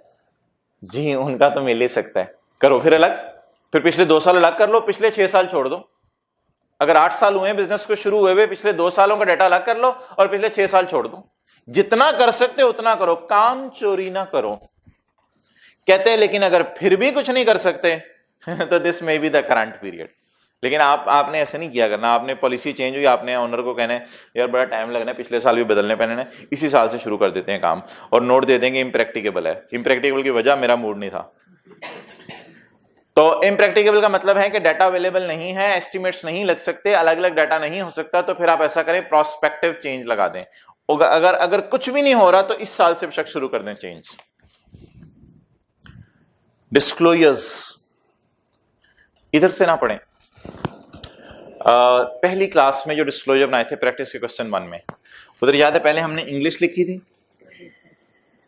फिर उसके बाद लिखा था आइटम्स अफेक्टिंग एसओसीआई, फिर लिखा था आइटम्स अफेक्टिंग, और आपको ये भी याद होगा कि मैंने ये बात आपसे तीसरी क्लास में कर दी थी कि पॉलिसी और एरर की नोट में थोड़ा सा फर्क है। कितने लोगों को याद है? हाथ खड़ा करें। पॉलिसी में करंट ईयर का नोट भी बनाना होता है, एरर में करंट ईयर का नोट नहीं बनाना होता। ओ तेरी खैर, हमने तो 3-4 चीजें लिखी थी, स्टैंडर्ड 7 डिस्क्लोजर मांग रहा है। टाइटल ऑफ स्टैंडर्ड IS 23 था, रिवाइज्ड IS 23 आया था, हमने ये लफ्ज लिख दिया था, टाइटल लिखा था हमने उस दिन, revised IS 23। Nature of change वो हमने इंग्लिश में लिखी थी, नेचर ऑफ चेंज भी हमने लिखी थी पहली क्लास में। Description of any transitional provisions, वो भी वो हमें लिखनी चाहिए थी। Description of any transitional provisions थी, ट्रांजिशनल प्रोविजंस। स्टैंडर्ड ने क्या कहा था? स्टैंडर्ड ने कहा था अगर आपका दिल चाहता है तो इसको फ्यूचर में चेंज कर दो, लेकिन अगर प्रेफरेंस मेरी पूछो, इफ प्रेफर्ड का लफ्ज कितने लोगों को याद आ रहा है? इफ प्रेफर्ड, तो मैं ये चाहूंगा पास्ट को भी चेंज कर दो। वो लाइन हमें लिखनी चाहिए थी, हमने नहीं लिखी थी। स्टैंडर्ड कह रहा है लिखें अ description of any transitional provisions. अगर कोई ट्रांजिशनल प्रोविजंस हैं तो उनको भी लिखो। नंबर 4, फिर आगे लिखो change in accounting policies made in accordance with its transitional provisions. फिर लिख के बता दो कि हमने ऐसा किया है। और रीजन बताओ why new policy provides reliable and more relevant information. ये रीजंस कब बतानी पड़ेंगी? जब रिक्वायर्ड बाय आईएफआरएस होगा या जब मैनेजमेंट का डिसीजन होगा? जब मैनेजमेंट को, तो मैनेजमेंट को बताओ कि FIFO से वेटेड एवरेज पे जाने का क्या फायदा है, क्यों हम ऐसा सोच रहे हैं। Next, for the current and previous period. अब वो मूव कर गए वहां पे, items affecting SOCI, items affecting SOFP, for the current. और राइट साइड पे आए, मैंने बोल्ड अंडरलाइन किया हुआ है फॉर ईच प्रायर, लेकिन इधर आए क्या लिखा हुआ है?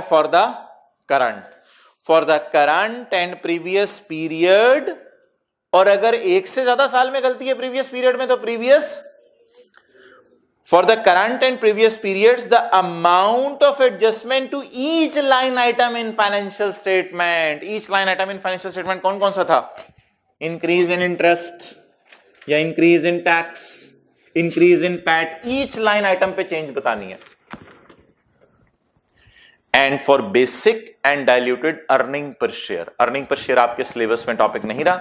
Earning per share होती है प्रॉफिट को डिवाइड करते हैं शेयर से, ताकि पता चले शेयर्स कितना कमा के दे रहे हैं. ये एक रेशो होती है, जो आपके सिलेबस में FR1 में नहीं है. और ईपीएस में तो चेंज आएगी, क्योंकि प्रॉफिट में चेंज आई, तो अर्निंग पर शेयर में भी चेंज आ गई. ये की रेशो है, जो इतनी इंपॉर्टेंट रेशो थी कि इस पे पूरा टॉपिक था जिसपे 8 दिन लगते थे. Okay, point 6, adjustment related to accounting periods before those presented in financial statements. जी, ओपनिंग रिटेन अर्निंग में आपको पता है पिछले सालों की गलती सही होती थी, वो जो टॉप पे होती थी ओपनिंग रिटेन अर्निंग, तो पिछले सालों की गलतियां जो सही कर रहे हैं वो भी बताएं. वो सारा नोट में आप लिखते थे. If retrospective application is impracticable, if retrospective application is an explanation of how change has been, फिर एक्सप्लेन करें चेंज कैसे अप्लाई की है. प्रोस्पेक्टिवली की होगी, फिर प्रोस्पेक्टिवली की होगी. अल्लाह अकबर. 3 चीजें चेंज इन पॉलिसी नहीं है. सफे का एंड. 3 चीजें चेंज इन पॉलिसी नहीं है.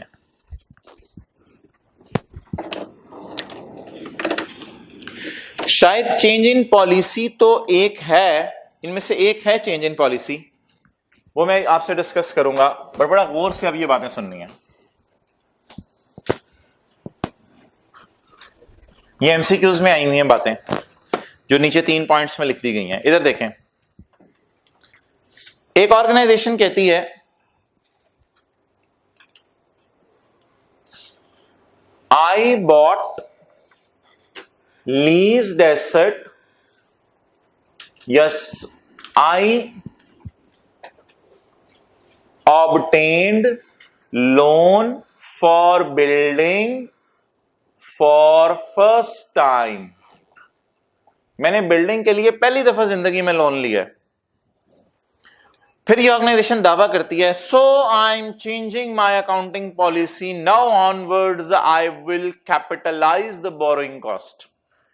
You are not changing policy, you are selecting policy. Change तो वो करता है जो पहले से बिल्डिंग के लिए लोन लेता हो. आपने तो जिंदगी में पहली दफा बिल्डिंग के लिए लोन लिया. एक ऑर्गेनाइजेशन पहले रेंडरिंग ऑफ सर्विसेज का काम करती थी. अब ये ऑर्गेनाइजेशन जो है वो फिनिश गुड्स भी खरीद के बेचती है. इस साल FIFO लगाना पड़ा. कहते हैं मैंने अपनी अकाउंटिंग पॉलिसी चेंज कर ली है क्योंकि मैं FIFO लगा रहा हूं. तुम पागल हो, तुमने चेंज नहीं की, तुम तो पहली दफा लगाने लगे हो.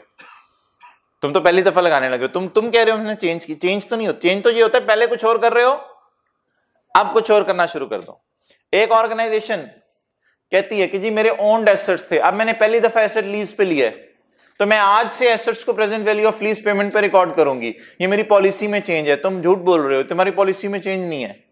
ये first time application of policy है. तो there is a difference between change in policy and first time application of policy. Selection और चेंज में फर्क है. अब मैं ये लाइन पढ़ने लगा हूं, आपने मुझे बताना है इज इट अ सिलेक्शन और is it a change. The application of new policy.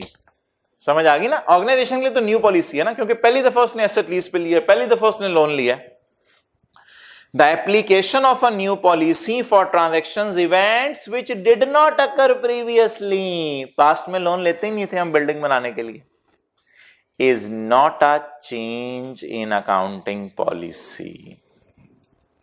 It is simply, बोले बोले, it is simply an application of a example given, company has obtained a loan for the first time for qualifying asset, then policy to capitalize borrowing cost shall not be a change in policy. पिछला जो interest होगा वो तो कि नहीं हो, किसी और चीजों के लिए होगा, वो तो वर्किंग कैपिटल और नॉर्मल बिजनेस चलाने के लिए होगा। तो ये ऑर्गेनाइजेशन ये दावा कर सकती है कि I have changed my accounting policy. बोले बोले, क्यों नहीं दावा कर सकती मैंने अकाउंटिंग पॉलिसी चेंज की है? हम उससे पूछेंगे तेरी पुरानी अकाउंटिंग पॉलिसी क्या थी, वो कहेगी वो तो मैंने तो खरीदा ही ऐसे पहली दफा। ओहो, तो भाई फिर पुरानी तेरी पॉलिसी नहीं थी। चेंज तो वो होता है जो पहले पुराना कुछ और कर रहा हो अब किसी और की तरफ मूव कर जाए। लिख लें आगे, first time purchase leased asset, first time purchase leased asset. एक और मिसाल, first time purchased leased asset.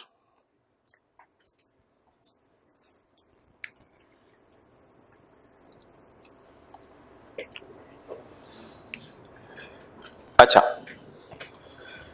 The application of a new policy for transaction which did not occur को अंडरलाइन कर लें। पहले होते ही नहीं थे ये इवेंट्स, अब होने शुरू हो गए हैं। तो it is not a change in policy, it is selection of a policy. Okay, change in business policy is not a change in accounting policy. Change in business policy is not a change in accounting policy. जी, हमारे business की policy है कि जी जो बच्चा पहले आ जाए उसे डिस्काउंट दे देते हैं, जो बच्चा बाद में आ जाए उसे डिस्काउंट नहीं देते। हमारे बिजनेस की पॉलिसी है। अच्छा बताएं जी, अब ये policy is it a change in accounting policy? It is not a change in accounting policy. हमारे बिजनेस की पॉलिसी है, पहले कैश सेल करते थे, अब हमारी पॉलिसी हमने क्रेडिट सेल भी शुरू कर दी है। It is a business policy. It is not change in accounting rules, conventions, norms, bases, practices. It is not a change in accounting policy. It is change in business policy. हमारी policy थी पहले asset खरीदा करते थे, आजकल lease पे लेते हैं। तो ये बिजनेस पॉलिसी चेंज हो रही है या अकाउंटिंग पॉलिसी चेंज हो रही है? बिजनेस पॉलिसी चेंज हो रही है। ठीक है, तो what is the difference between business policy and change in accounting policy? Accounting policy क्या होती है? अकाउंटिंग पॉलिसी होती है बेसिस, रूल्स, कन्वेंशंस, नॉर्म्स, जो पहले कुछ और थे अब कुछ और है। लेकिन अगर हमारा बिजनेस डिसीजन कोई बदल जाए, that is not a policy. पढ़े जी, change in business policy is not a change in accounting policy. Example given, company has changed its policy from cash purchase of fixed asset to leasing. ठीक है, next, सीधे होके बैठ, ऐसे हाथ खोल, सीधे सीधे सीधे सीधे, क्या कर रहे हैं? सीधे होके बैठो, सीधे होके बैठो।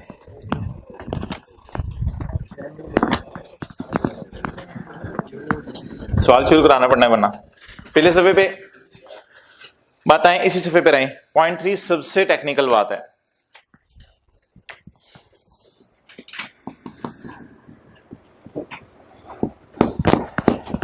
एक एक्सेप्शन है रिट्रोस्पेक्टिव एप्लीकेशन की, कॉस्ट मॉडल से रीवैल्यूएशन मॉडल पे जाना। कॉस्ट मॉडल से रीवैल्यूएशन मॉडल पे जाना, it is change in policy but treated under IAS 16, not IAS 8. It is treated under IAS 16, not IAS 8. अगर कोई पॉलिसी स्टैंडर्ड चेंज करने को कह रहा है, एक है IAS 8, वो है जनरल। ये IAS 8 जनरल है, वो पूरी अकाउंटिंग की पॉलिसीज डिस्कस कर रहा है। उसमें एक स्टैंडर्ड खास है IAS 16। वो कहते हैं कि जब आप कॉस्ट से रिवैल्यूएशन मॉडल पे जाओ ना, तो रिट्रोस्पेक्टिव एप्लीकेशन ना करना। IAS 16 ने मना किया हुआ है, इसलिए फिर IAS 8 हाथ हटा देता है। वो कहता है कि भाई चलो खैर है। आपको पता है जब हम एसेट को रिवैल्यू करते हैं क्या करते हैं? पहले साल कॉस्ट पे डेप्रिशिएट करते हैं, दूसरे साल कॉस्ट पे डेप्रिशिएट करते हैं, फिर तीसरे साल रिवैल्यू करते हैं। अब कभी आपने ऐसे सुना कि जी पहले साल कॉस्ट पे रखा, दूसरे साल कॉस्ट पे रखा, तीसरे साल जब रिवैल्यू करने लगे तो सर ने कहा ओहो तीसरे साल रिवैल्यू हो रहा है? अब ऐसा करो, एज्यूम करो कि पहले दिन से ये चेंज अप्लाई करनी है, चलो भाई पहले साल की रिवैल्यूड अमाउंट पे सवाल में ढूंढो। ऐसा नहीं करते। तो पहले 5 साल आप कॉस्ट मॉडल पे रखें, बिल्कुल इसकी इजाजत है, छठे साल से रिवैल्यूएशन पे ले आए, लेकिन पहले 5 को भी दोबारा रिवैल्यूएशन मॉडल पे लाना, इसके लिए मना करते IAS 16। तो it is an exception. Cost, ये 2 बातें हैं, MCQs कल मैं कराऊंगा, ये बात बड़ी इंपॉर्टेंट है, 2 दफा के अपने टेस्ट की है। कॉस्ट मॉडल से रिवैल्यूएशन पे जाना, MCQ, is it a change in policy? Yes, yes. We know that change in policy as per IAS 8 is adjusted retrospectively. Change in policy is adjusted retrospectively. It is a general rule for change in policy. हमें पता है change in policy को retrospectively deal करते हैं, पिछले सालों को बदलते हैं, but treated under IAS 16। लेकिन इसको treat IAS 16 के तहत करना है, not IAS 8। IAS 8 के तहत डील नहीं करना। पॉइंट 3 पढ़ें, पॉइंट 3 पढ़ें। अच्छा, पॉइंट 3 को ना आप अलग कर दें 1 और 2 से, क्योंकि मुझे ना थोड़ी सी हेडिंग में ऊपर मसला लग रहा है, फॉलोइंग और not change in accounting policy, क्योंकि ये तीसरी वाली चेंज इन पॉलिसी तो है ना, लेकिन डील नहीं करनी, इसलिए पॉइंट 3 को ना अलग अलग हेडिंग बन दें। पॉइंट 3 की हेडिंग कर दें cost to revaluation model, point 3 की हेडिंग ये कर दें, और 1 और 2 से इसको लिंक ना करें, 3 हेडिंग काट दें। Cost to revaluation model. Is it a change in policy? Yes, yes, but relevant standard deals with it, IAS 16, which do not allow to apply it retrospectively. कितना मुश्किल काम हो जाता, देखें इधर, कितना मुश्किल काम हो जाता कि तीसरे साल एसेट रिवैल्यू होता, मैं आपको कहता है एज्यूम करें पहले दिन से रिवैल्यू हो रहा है, तो तीसरे साल की बजाय पहले साल भी रिवैल्यूएशन की एंट्रीज करनी पड़ती, दूसरे साल भी रिवैल्यूएशन की एंट्रीज करनी पड़ती, फिर तीसरे साल भी रिवैल्यूएशन की एंट्रीज करनी पड़ती। बहुत मुश्किल काम हो जाता, हर साल खोल के बड़ा मुश्किल काम हो जाना था। स्टैंडर्ड ने मना कर दिया, IAS 16 ने। Adoption of revaluation model for non current assets previously held at cost is a change in accounting policy, is a change in accounting policy, but साहब, but it is not accounted for under IAS। इसको IAS 8 में deal नहीं करना। Bracket में क्या मतलब है इस बात का? Means it is the reason is it is accounted for और treated under IAS 16 and IAS 38। Okay, ये कंसोलिडेशन की एडजस्टमेंट है, कंसोलिडेशन की एडजस्टमेंट है, इसको कंसोलिडेशन डील करती है। कंसोलिडेशन में क्या होगा, एक पेरेंट होगी, एक सब्सिडरी होगी। पेरेंट बड़ी कंपनी होगी जिसने खरीदा होगा, सब्सिडरी छोटी कंपनी होगी जिसको पेरेंट ने अपना स्टॉक FIFO पे रखा होगा, सब्सिडरी ने वेटेड एवरेज पे रखा होगा। अब कंसिस्टेंसी नहीं होगी तो सब्सिडरी को क्या कहा जाएगा, तुम भी अपना स्टॉक किस पे ले आओ। क्यों? क्योंकि पेरेंट का स्टॉक भी किस पे है, FIFO के ऊपर। ठीक है, इसके ऊपर आप बात पढ़ लें। समझ आई बात? नहीं समझ आई? बड़ी कंपनी का स्टॉक FIFO पे, छोटी का वेटेड एवरेज पे, और हम उनके अकाउंट्स को कंसोलिडेट करने लगे हैं, इकट्ठा करने लगे हैं। जब इकट्ठा करने लगे हैं तो मसला आ जाएगा, उसको हल करने के लिए पढ़ें। Similarly change in accounting policy of subsidiary, हम पॉलिसी बदलेंगे किसकी, पेरेंट को कहेंगे अपनी पॉलिसी बदले या सब्सिडरी को। Similarly change in accounting policy of subsidiary in line with the group policy, group parent होता है, in line with the group policy when preparing, ऐसा कब करना पड़ेगा, when preparing consolidated financial is not accounted for under IAS। ये भी IAS 8 deal नहीं करता, क्योंकि इस पे कौन सा स्टैंडर्ड बताएगा, कंसोलिडेशन वाला स्टैंडर्ड बताएगा क्या करना है। वो क्या करना है इसको भी छोड़ दे, वो जब आएगा तब देखेंगे। इसको भी हम रिट्रोस्पेक्टिवली नहीं करते। It is accounted for under IFRS 3. For example, changing the value of subsidiary inventory in line with the group policy for inventory valuation when preparing the consolidated। वही जो FIFO से weighted average की तरफ लेके जाना, क्योंकि पेरेंट FIFO पे डटा हुआ है, अब सब्सिडरी को बहालत मजबूरी weighted average से किस पे आना पड़ेगा, FIFO पे। इसको IAS 8 डील करेगा या इस इशू को IFRS 3 डील करेगा, वो बताएगा क्या करना है, वो देखेंगे क्या कहता है। ओके, हाथी निकल गया, दुम रह गई है, एरर्स की तरफ आ जाए। ये आसान है, ये आसान है। ट्रांजिशनल प्रोविजंस ये होती हैं कि स्टैंडर्ड में बता दिया जाता है या चेंज को प्रोस्पेक्टिवली डील कर लो या रिट्रोस्पेक्टिवली डील कर लो। ये होती है ट्रांजिशनल प्रोविजंस, चेंज की इजाजत। एरर्स, प्रायर पीरियड एरर्स और ओमिशंस, मिस स्टेटमेंट्स। ओ शुक्र है सवाल खुला हुआ है।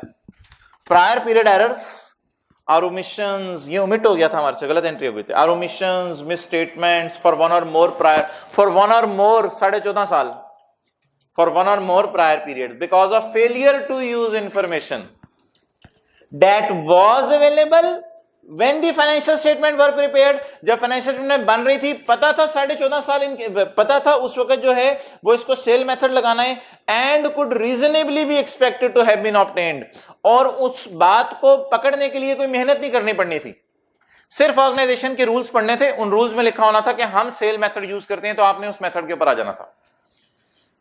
वॉज अवेलेबल, ये सेल वाला मेथड मौजूद था उस वक्त उस कंपनी में, and could reasonably expected to have been obtained, और अगर आप थोड़ी सी एफर्ट करते तो डॉक्यूमेंट्स पढ़ के आपको मिल जाना था कहीं से, लेकिन वो आप सफा आगे पीछे हो गया और आप धड़ाधड़ लगे हुए किस मेथड के ऊपर, स्ट्रेट लाइन मेथड के ऊपर। एरर्स की मिसालें पढ़ने की जरूरत नहीं है। Mathematical mistakes, mistakes in applying, जो पढ़ रहा हूं फिर भी, mathematical mistakes, mistakes in applying accounting, mistakes in applying accounting policies. FIFO लगाया लेकिन फाइफो में कैलकुलेशन गलत कर दी, अब ये पॉलिसी चेंज नहीं होगी फिर अगले साल। अगले साल आप क्या कहेंगे, फाइफो लगाया था लेकिन फाइफो लगाने में सिस्टम में एरर हो गई थी, क्वांटिटी गलत लिख दी थी, यूनिट प्राइस गलत लिख दी थी। Mistake in applying accounting policy is not a change in policy, it is an error. Error. Borrowing cost capitalise करनी थी, बोरिंग कॉस्ट कैपिटलाइज करने में FR1 में आपने पढ़ा होगा बैंक चार्जेस भी कैपिटलाइज करते हैं, बैंक चार्जेस कैपिटलाइज करना भूल गए, इट इज एन एरर। ये पॉलिसी चेंज नहीं होगी अगले साल। ये आप कहेंगे पिछले साल एरर हो गई थी, बोरिंग कॉस्ट में इंटरेस्ट भी कैपिटलाइज करना था, बैंक चार्जेस भी कैपिटलाइज करने थे। ओवरसाइट्स और misinterpretation of facts, fraud, under over statement due to system error, wrong classification of an item, cost of sale वाला खर्चा एडमिन में डाल दिया, एडमिन वाला खर्चा कॉस्ट ऑफ सेल में डाल दिया, इट इज ऑल एरर। आगे आ जाए, हिम्मत, आपके जज्बों को दाद। अच्छा अगला सफा, इसको रिट्रोस्पेक्टिव एप्लीकेशन नहीं कहते, इसको रिट्रोस्पेक्टिव, शुक्र है सवाल खुला हुआ है, इसको रिट्रोस्पेक्टिव रीस्टेटमेंट कहते हैं। इसे क्या कहते हैं बोले, अगर पॉलिसी चेंज करें उसे क्या कहते हैं, retrospective application. Plan debit interest credit, plan debit interest credit, it is retrospective application, it is retrospective. यहां लिखे ना प्लीज, बल्कि यहां नहीं, ये एंट्री गलत है, ये एंट्री मैंने मिटा दी। यहां पे जो एंट्री की थी मैंने रिटेन अर्निंग वाली, उसके साथ लिखे रिट्रोस्पेक्टिव रीस्टेटमेंट। रिटेन अर्निंग वाली एंट्री ढूंढे, रिट्रोस्पेक्टिव रीस्टेटमेंट।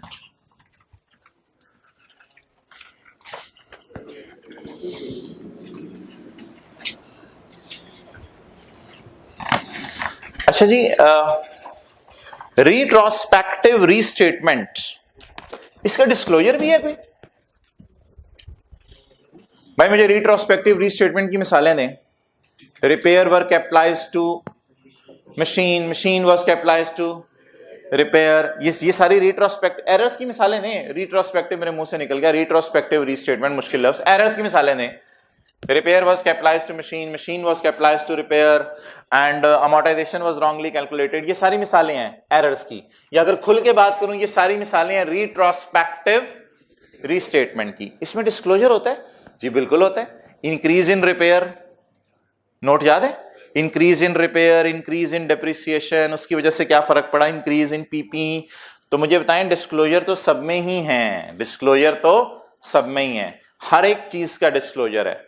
नेक्स्ट, ये क्या होती है रिट्रोस्पेक्टिव रीस्टेटमेंट? रिट्रोस्पेक्टिव एप्लीकेशन क्या थी? पॉलिसी को ऐसे अप्लाई करना कि ज्यूम करो पहले दिन से अप्लाई हो रही है। It is called as retrospective application. And what is retrospective restatement?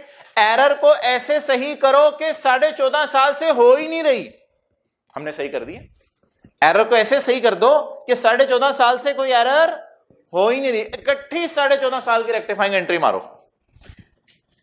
Retrospective restatement की डेफिनेशन आपके जज्बों को दाल, correction of recognition and measurement and disclosure, disclosure भी सही करने पड़ेंगे, of amounts of financial statement as if prior period error had, ज्यूम करो 14.5 साल से कोई एरर नहीं हो रही। अच्छा जी हजरात, इसमें डिस्क्लोजर जरा कम है। नेचर ऑफ एरर वो हमने कल बताई थी, कल हमने ये लिखा था, नेचर ऑफ एरर कल नहीं परसों शायद लिखी थी, रिपेयर्स वर रॉन्गली कैपिटलाइज्ड इन पीपी, वो जो इंग्लिश की लाइन लिखी थी, नेचर ऑफ एरर बतानी होती है।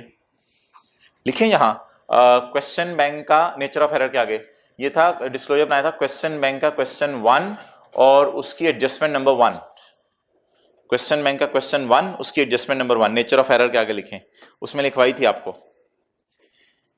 For each prior period presented, जी हजरात एरर का नोट पिछले साल का बनता है या करंट का भी बनता है? सिर्फ पिछले साल का। पॉलिसी का नोट लेफ्ट पे आए, करंट का भी बनता है। For each prior period presented the amount of adjustment to each line item, repair, depreciation, PAT, PP, हर लाइन आइटम, डीटीएल, उस पे क्या चेंज आ रही है। करेक्शन एट, आसान सी बात है, चलें, correction at start of previous year, ठीक है, correction at start of previous year. 15 की गलतियां 15 में, 14 की गलतियां 14 में, और 13, 12, 11 की गलतियां ओपनिंग रिटेन्ड अर्निंग का आज मुश्किल नाम सुने। करेक्शन करते हैं हम किस चीज के अंदर? Correction of error, correction at start of previous year. ये किसी दिन नोट खुलेगा ना, मुझे याद कराना है, स्टार्ट ऑफ प्रीवियस ईयर। मुझे लग रहा है वो जो सबसे ऊपर वाली फिगर हम चेंज करते हैं वो स्टार्ट ऑफ प्रीवियस ईयर होता है। सोचे सोचे सोचे, एक होता है एंड ऑफ करंट ईयर, एक होता है एंड ऑफ प्रीवियस ईयर, एक होता है स्टार्ट ऑफ प्रीवियस ईयर। जिसके लिए मैं कहता था आप रिपीट करें, लाइन रिपीट करें, उसे कहते हैं स्टार्ट ऑफ प्रीवियस ईयर, उसे चेंज करना है। तो ये हम चेंज करते आए हैं, लेकिन थ्योरी पढ़ना इसलिए जरूरी एमसीक्यू में ना आ जाए। If retrospective restatement is impracticable, और अगर आपको पता चले कि रिट्रोस्पेक्टिव रीस्टेटमेंट नहीं हो सकती तो क्या करें? बताएं बताएं। The circumstances that led to existence of that condition, क्यों ऐसा हुआ, ये गलती क्यों नहीं आपको पास्ट के अंदर जो है हुई है, आज क्यों नहीं पकड़ी जा रही, क्या क्या डाटा कहां से अवेलेबल? आप कहते हैं डाटा ही नहीं मिल रहा, पास्ट में गलती हुई, अब डाटा नहीं मिल रहा। And a description of how and from when the error has been corrected. वो जो मैंने आपको एक मिसाल दी थी वो यहां भी चल सकती है कि बहुत से अरसे से आप एरोप्लेन्स खरीद रहे हैं और उसको पूरे एरोप्लेन को डिवाइड करें लाइफ पे, तो अब आपने सोचा है कंपोनेंट बेस पे आप डेप्रिशिएट करें, लेकिन अब पास्ट का डाटा अवेलेबल नहीं है, तो इट इज इम्प्रैक्टिकेबल। अब आप क्या करें, इम्प्रैक्टिकेबिलिटी की वजह से करंट ईयर से ही एरोप्लेन्स को पार्ट बेस पे डिवाइड करें, पास्ट में जो हो गया उसको छोड़ें। अल्लाह अकबर। अकाउंटिंग एस्टिमेट्स, अकाउंटिंग एस्टिमेट्स जनवरी में आपने कहना छोड़ दें, जाने दें घर, सिलेबस नहीं खत्म हुआ। ये आज के 3 मिनट देखें कैसे भारी होंगे आपकी जिंदगी में। अकाउंटिंग एस्टिमेट्स, चलें छोड़ें, मिसालें पढ़ लें, बस इसकी एग्जाम इंटरेस्टिंग चीज पढ़ लेते हैं, थ्योरी छोड़ें, थ्योरी पे टाइम लगेगा, मिसालें पढ़ लें जी अकाउंटिंग एस्टिमेट्स की। Bad debt, bad debt estimate होता है, बैड डेट का अलाउंस या कंफर्म होता है? एस्टिमेट होता है। अच्छा, एनआरवी कैसे एस्टिमेट होता है ये बताएं, ये मैंने आपको नहीं बताया हुआ। एनआरवी और इंपेयरमेंट लॉस कैसे एस्टिमेटेड होता है? एनआरवी का फॉर्मूला बताएं। एस्टिमेटेड सेलिंग प्राइस, बात ही खत्म होगी, लिखें आगे, estimated selling price minus estimated cost to cell.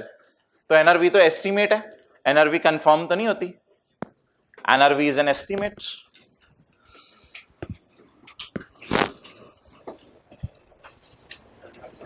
Useful life asset की कंफर्म होती है या आपने नौकरी शुरू की, आपने नौकरी शुरू की तो बिजनेस के उन्होंने कहा यार वो 4 गाड़ियां खरीदी हैं, एक बिल्डिंग खरीदी है और 4 एसी खरीदे हैं, जरा इनको डेप्रिशिएट कर दो। आप गए, आपने कहा क्वेश्चन किधर है, लाइफ दी होगी। वो पागल, कौन सा क्वेश्चन? अब आप प्रैक्टिकल लाइफ में आ गए, क्वेश्चन नहीं दिया होगा, कि उसमें लाइफ गिवन होगी। अब आपको सोचना, अच्छा गाड़ी यार कितनी उम्र होती है इसकी, अच्छा रेजिडुअल वैल्यू कैसे, यार सवालों में गिवन होती थी यार, सीए आसान था, ये प्रैक्टिकल लाइफ में आए हैं, ये तो सोचना पड़ता है। अच्छा इसकी लाइफ, बिल्डिंग की लाइफ यार 200 साल, अपने सीनियर को, यार वो आपने सीए किए हुए काफी अर्सा हो गया, जरा कैसे करते हैं जरा मुझे बता दें, मुझे तो सवालों में गिवन होती थी। चलें, यूजफुल लाइफ कंफर्म होती है एस्टीमेट। पीरियोडिक कंजम्पशन होता है डेप्रिसिएशन मेथड, पीरियोडिक कंजम्पशन होता है डेप्रिसिएशन मेथड। पीरियोडिक कंजम्पशन के दो तरीके हैं, स्ट्रेट लाइन, डिमिनिशिंग। कंज्यूम होता है ना asset, straight line, diminishing. Periodic consumption लिखो क्या होता है, straight line, diminishing, periodically consume हो रहा है of non current assets and their residual value. Depreciation method, ये भी एक अंदाजा होता है, कितने लोग मोबाइल सही कराने आएंगे, ये भी एक अंदाजा होता है। 6 आपको समझ नहीं आएगा, IFRS 9 लिख लें, 7 डाल दें अपनी तरफ से। Current tax provision, current tax provision, ये भी क्या होता है, अंदाजा होता है। थोड़ी सी डेफिनेशन टेक्निकल है, चेंज इन अकाउंटिंग एस्टीमेट की, इसलिए सुबह इंशाल्लाह 7:15 पे करेंगे।